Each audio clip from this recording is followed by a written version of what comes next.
Now अब जो हमारा अगला स्टेप था वो है कैलकुलेशन ऑफ शियर फोर्स।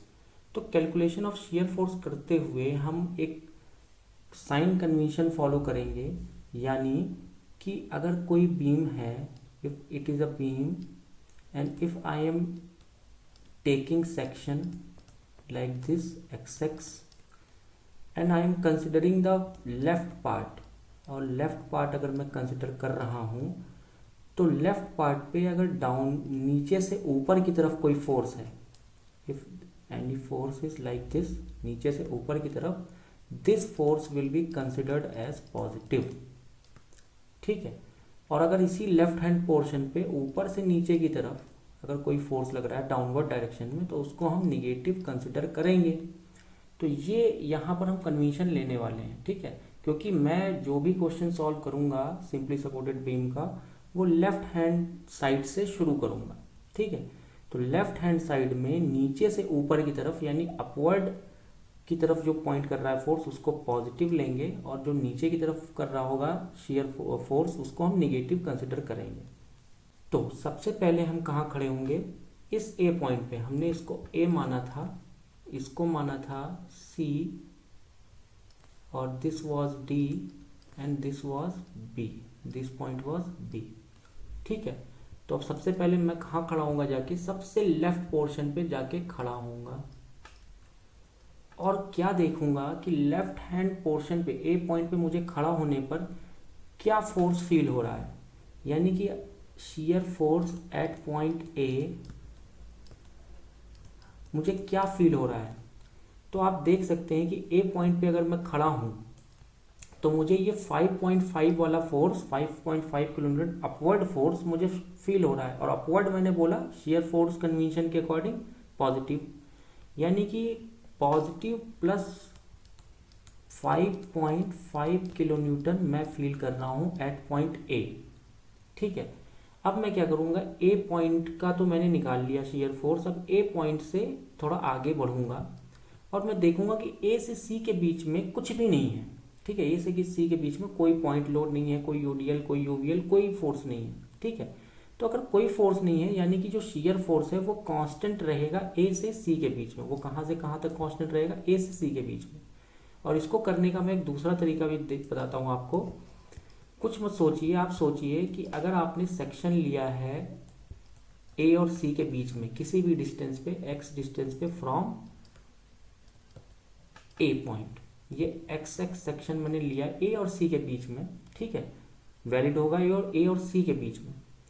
तो इसके लेफ्ट हैंड साइड में क्या क्या फोर्स है प्रेजेंट, यानी कि shear force between section A C equals to, left hand portion में क्या क्या फोर्सेस प्रेजेंट है, खाली क्या प्रेजेंट है, आपको क्या दिख रहा है, 5.5 अपवर्ड यानी पॉजिटिव प्लस 5.5 किलो न्यूटन। और ये क्या किस चीज की इक्वेशन है, y इक्वल्स टू कॉन्स्टेंट, यानी कि कांस्टेंट है। कांस्टेंट यानी कि एक स्ट्रेट लाइन होगी, there will be a straight line parallel to X axis. ठीक है, तो मैंने लिख लिया, यानी कि एसी पोर्शन में आपकी स्ट्रेट लाइन होगी, एसी पोर्शन में स्ट्रेट लाइन होगी, और कैसी होगी, वो 5.5 डिस्टेंस पे होगी। ठीक है, तो यहां से मुझे ये पता चल गया। अब मैं थोड़ा सा और आगे बढ़ूंगा, थोड़ा सा और आगे बढ़ूंगा, कहाँ जाने की कोशिश करूंगा, मैं जाऊंगा सी पॉइंट पे। सी पॉइंट पे खड़ा होता हूँ, क्योंकि सी पॉइंट पे पॉइंट लोड है, तो मैं यहाँ पर जाके खड़ा होता हूँ और देखता हूँ कि क्या क्या फोर्सेस मैं फील कर रहा हूँ। ठीक है, क्या क्या फोर्सेस मैं फील कर रहा हूँ। तो सी पॉइंट पे जब मैं जाके खड़ा हुआ तो shear force at point C, एक तो सी पॉइंट पे जब खड़ा हुआ तो सी से लेफ्ट वाले सारे पोर्शन भी लेने हैं और सी वाला भी लेना है। तो लेफ्ट में प्लस 5.5 था ही पहले से शियर फोर्स, और अब की बार डाउनवर्ड फोर्स भी लग रहा है सी पॉइंट पे, डाउनवर्ड फोर्स लग रहा है सी पॉइंट पे, उसकी वैल्यू है 6 किलो न्यूटन। तो मैंने डाउनवर्ड फोर्स को क्या मान रखा था साइन कन्वेंशन में, लेफ्ट हैंड साइड वाले पोर्शन को में माइनस, तो ये माइनस लिख दिया मैंने, यानी कि shear force at point C मेरे पास निकल के आ गया माइनस 0.5, माइनस 0.5 किलो न्यूटन। ठीक है, तो यानी शियर फोर्स ए से सी के बीच में 5.5 था और सी पॉइंट पे एकदम से ही ड्रॉप होता है -0.5 का। ठीक है, अभी आप डायग्राम में देखेंगे किस तरीके से ड्रॉप हुआ है। ठीक है,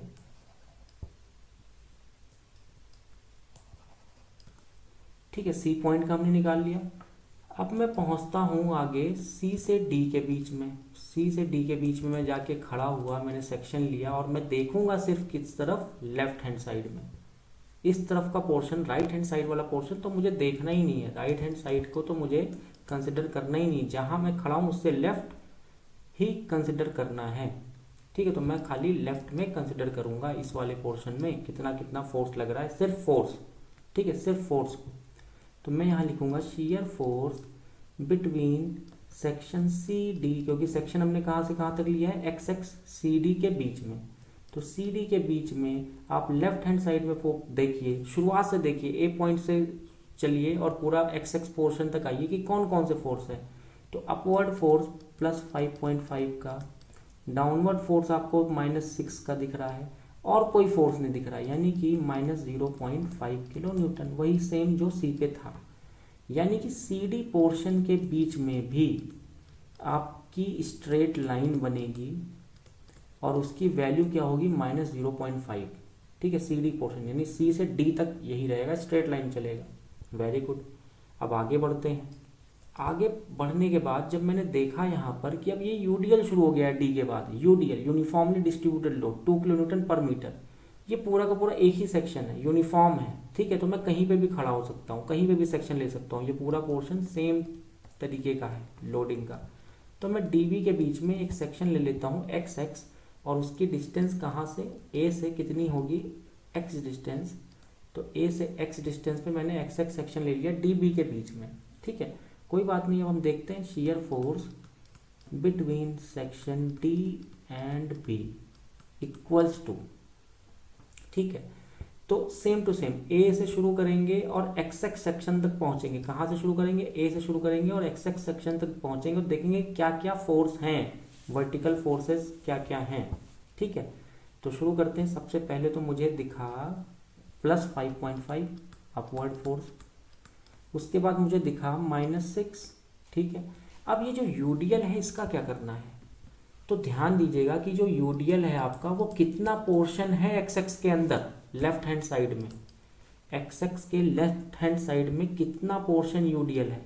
जितना पोर्शन यूडीएल है उतने ही पोर्शन का रिजल्टेंट आपको लिखना है। ध्यान दीजिएगा, जितना पोर्शन एक्स एक्स के लेफ्ट हैंड साइड में है उतने ही पोर्शन का यूडीएल हमें लिखना है, उतने ही पोर्शन के यूडीएल का रिजल्टेंट हमें निकालना है। ठीक है, ये बात हमें समझ में आ गई। तो इतना पोर्शन है और इंटेंसिटी क्या है, 2 किलो न्यूटन पर मीटर। तो मुझे इसकी लेंथ चाहिए, यानी कि डी से लेके एक्स एक्स की लेंथ चाहिए। और मुझे इतना पता है कि this is 1 metre and this is 1 metre, ये बात मुझे पता है। और टोटल ए से एक्स एक्स की डिस्टेंस है x, तो इसकी डिस्टेंस मुझे यहाँ से कैलकुलेट करने में x-2 आ रही है, यानी कि x-2 यानी कि टोटल डिस्टेंस -2 कर दूंगा तो मैं ये जो यूडीएल है इसकी लेंथ आ जाएगी। तो इसका जो रिजल्टेंट होगा वो मिड पॉइंट पे लगेगा, x-2 के मिड पॉइंट पे लगेगा। Very good.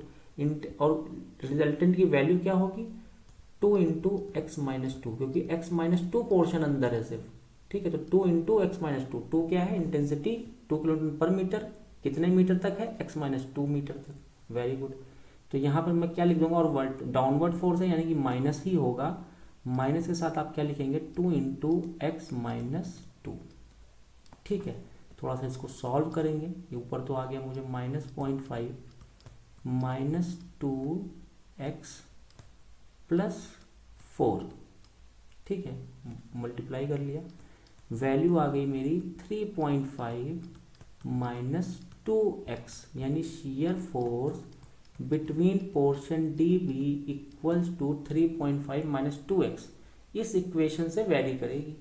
अब ये जो इक्वेशन है ये आपको देखने पे किस तरह की इक्वेशन लग रही है, this equation is looking like y = mx + c, यानी it is the equation of a line, straight line ही है बट कांस्टेंट नहीं है, वेरिंग लाइन है, यानी कि it is the equation of inclined line, कोई इंक्लाइंड लाइन होगी, स्ट्रेट होगी बट इंक्लाइंड स्ट्रेट लाइन, ठीक है।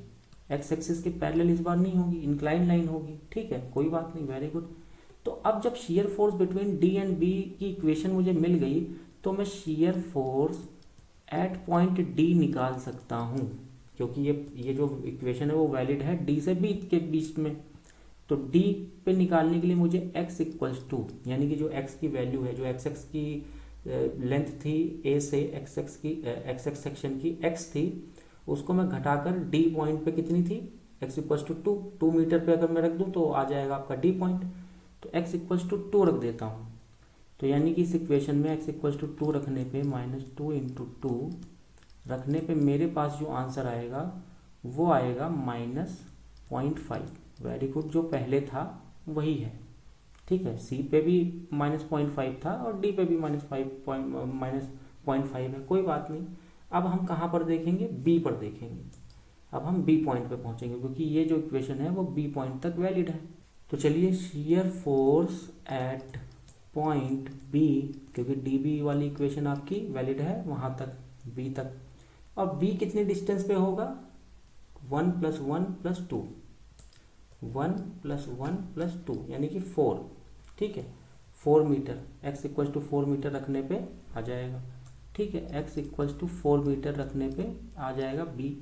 तो 3.5 - 2 × 4, तो 4 2 = 8 और 8 माइनस में है और 3.5 है, तो यहाँ आ जाएगा आपका लगभग -4.5, -4.5, ठीक है, -4.5 kilo newton at point B, ठीक है।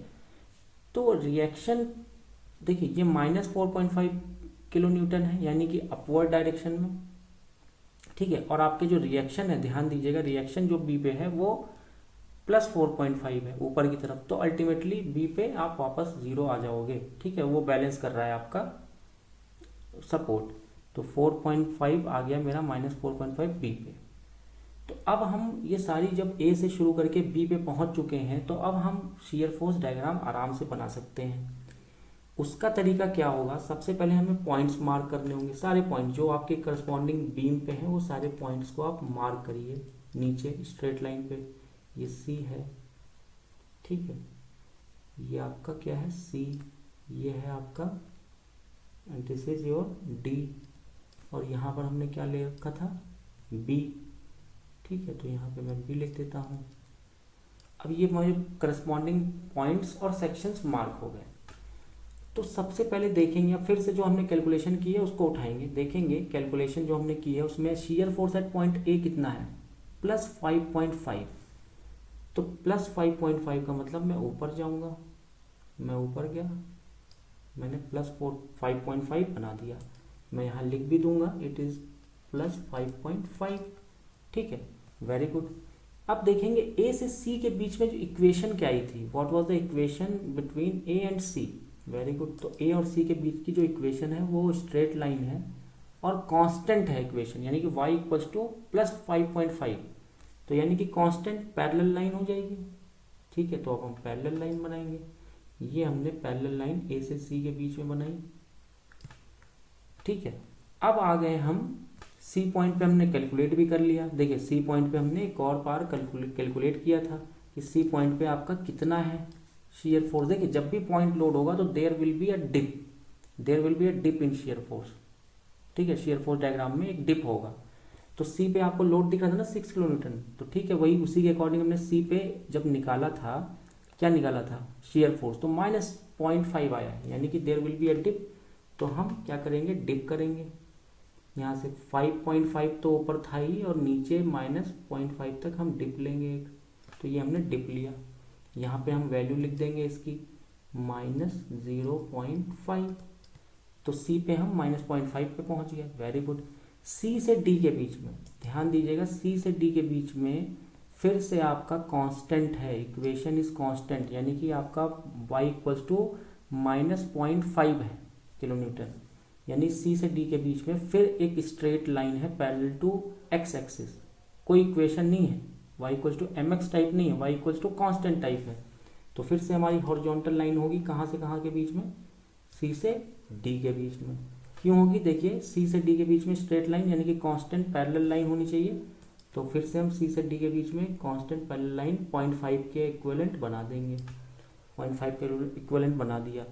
डी पॉइंट पे अब ठीक है, डी पॉइंट पे तो हमने कैलकुलेट किया ही था पहले -0.5, तो कोई बात नहीं। अब देखेंगे डी से बी के बीच में इक्वेशन क्या है, inclined line, inclined straight line है। ठीक है, डी पे तो -0.5 वैल्यू है और बी पे कितनी है, -4.5। बी पे कितना हमने कैलकुलेट किया है, -4.5। बी पे कितना कैलकुलेट किया है, -4.5। तो ठीक है, इंक्लाइन लाइन अपने आप बन जाएगी। देखिए इंक्लाइन लाइन हमने ऐसे करके ये ड्रॉ कर दी, ये इंक्लाइन लाइन हमने ड्रॉ कर दी। -4.5 पे यहाँ हम वैल्यू लिख देंगे इसकी, -4.5 -4.5। ठीक है, ये आपका शियर फोर्स डायग्राम बनके तैयार हो गया। बी तक की बात हुई थी, बी तक की हमने ड्रॉ किया और ये बना दिया। और इसको थोड़ा सा हम लोग हैश कर देंगे इस तरीके से, थोड़ा सा सुंदर बना देंगे इस डायग्राम को। ठीक है, थोड़ा सा और अच्छे से बना देंगे, इस तरीके से हैश कर देंगे। एक ऊपर वाला पॉजिटिव पोर्शन है सी में और इधर निगेटिव पोर्शन है सी से बी के बीच में। ठीक है, थोड़ा सा और कंफ्यूजन ना रहे तो यहाँ पर भी हम 0.5 लिख देंगे। ठीक है, और भी हमें एक्सप्लेन करना है तो यहाँ पर हम लिख देंगे it is inclined line, inclined line, ताकि ऐसा ना लगे कि ये कर्व है या कुछ और है। ठीक है, तो यहाँ से आपका शियर फोर्स डायग्राम बन के तैयार हो गया। अब शियर फोर्स डायग्राम बनाने के बाद सेम टू सेम जिस तरीके से हमने शियर फोर्स डायग्राम बनाया है, कैलकुलेशन की है, सिमिलर वे में बेंडिंग मोमेंट डायग्राम को भी हम बनाएंगे और उसी तरीके से कैलकुलेशन करेंगे। अगर आप हड़बड़ी नहीं दिखाएंगे, उसी तरीके से कैलकुलेशन करेंगे तो बहुत आसानी से हो जाएगा। यानी कि शियर फोर्स को देखिए कि आपने शियर फोर्स कैसे कैसे कैलकुलेट किया था, उसी के अकॉर्डिंग आपको उसी के तरीके से बिल्कुल आपको बेंडिंग मोमेंट में भी चलना है, सेम उसी सिमिलर पैटर्न में। ठीक है,